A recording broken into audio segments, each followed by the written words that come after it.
Live, local, now. This is WSFA 12 News at 10. Good evening and thanks for joining us tonight. I'm Randi Hildreth. The city of Montgomery has launched a new initiative to get rid of old, dilapidated buildings around our community. Some many people consider eyesores. I want to put things in perspective. This is a sink. It's sitting outside next to the crushed bathroom. We now understand that the suspects came from this direction and then went to the gas station. Right now, local officials are holding a press conference. It looks like someone is speaking. Let's go to that live now. Some of the new information that they released. We now know that 20 people were killed in the shooting. More than 26 people were injured. The governor spoke. He called this one of the most deadly days in Texas. And he's saying right now people in the community are donating blood, but people who don't live in Texas, he's asking just to really keep El Paso and Texas in your prayers. In the last couple of minutes, I confirmed with Houston County EMA Director that there has been another tree that has fallen into a home. About 30 minutes ago, I did get a chance to speak with the police chief of the Brundage Police Department. He says that they have not identified a suspect yet, but they are still bringing in people for questioning. And in Elmore County, some pretty strong storms moved across that area yesterday afternoon, causing damaging winds. Reports poured into our newsroom of downed trees, power lines. And just to give you some context about where we are and how bold this shooter is, again, behind me is the gas station. If we look just right down Highway 10, a block away, a short walking distance, is the police station. How the comments that you made in 2016 might have come back to haunt you. Why do you feel like the race was so close? In the town of Columbia, it can't happen because power is out, so machines like this are out. Tanya, I can't come out here and check out these bikes without taking it for a spin, so I'm getting ready to ride around the parking lot for a little while. I put on my flats so that I would be prepared. You can actually hear the car shaking as I'm driving over County Road 55. I have a lot of the hot Alabama summer to go. Headed into football season. Oh, I'm so excited. Yes, I get really excited. You saw my dance. Oh, yeah. I get really excited about football season. And speaking of football season, college football is right around the corner. We'll check in with Troy as well as the Tide and the Tigers as they get ready for the upcoming season. I did about a 30-minute drive around the Brunswick Plantation community. What I saw, a lot of flooding, and for people who live in this area, the biggest concern is that water getting into their garage. For Steve DeRosa, the calls from neighbors flooded out by the Caw Swamp and Brunswick Plantation to check on their home have been constant. God, I have a list on my phone like you can't believe it. People call me every morning.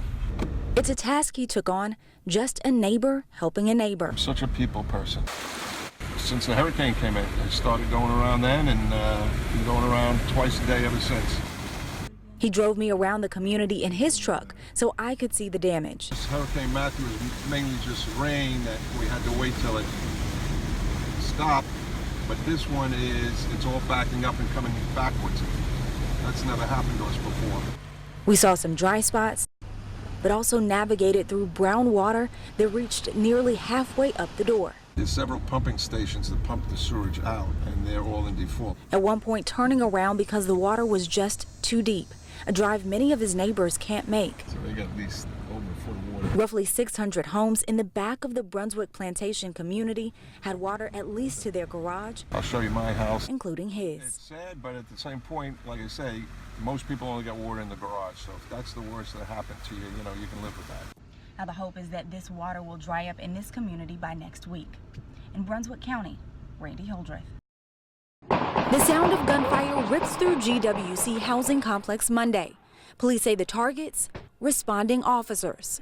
A scary and what seems to be reoccurring scene. In my 18 months, that's at least the 6th time we've been ambushed in that housing complex. Chief Spencer Collier says officers were lured to the area responding to a 911 call and then raining gunfire from high-powered weapons. Our chief investigator was in his vehicle and was shot at least 10 to 12 times. And by the grace of God, he was not hit. Here's the bullet hole where they hit the truck, and it was aimed toward him in the driver's seat of the car. Lieutenant Torrey Neely was driving the patrol truck that night. Neely says he's been targeted before responding at GWC, and now when a call comes, he doesn't know what to expect. I exited the vehicle. I'm extremely cautious and paying attention to what's going on. It's like we're fighting a war, and this is what happens every time a police respond to a call. Jump out of a car and fire at cops 2 blocks away. It makes you as an absolute coward. But the department says change is coming. They're going to see more police officers in GWC than they've ever seen in their life. On Friday mornings, the sound of music rings through the training room. Health fitness instructor Samika Parks calls out the exercises for today's Rock Steady boxing course. An hour and a half of fun. I call it fun. My participants would call it another word.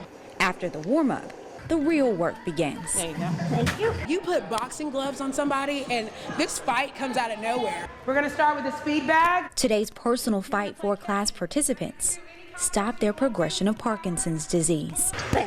Kathleen Martin was diagnosed with the disease several years ago. It's a lot of hard work and it really gets you going. But with Parkinson's, that's the secret. You've got to keep moving.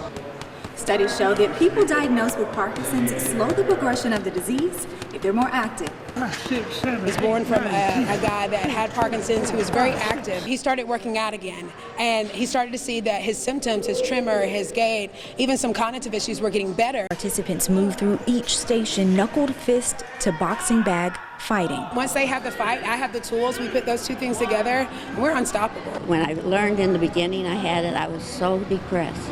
And I just thought, oh, my world's coming to an end. When I found out about this, I realized it wasn't coming to an end. Since I've been doing it, I find myself better now than I was, I think, before I had Parkinson's. I just keep moving.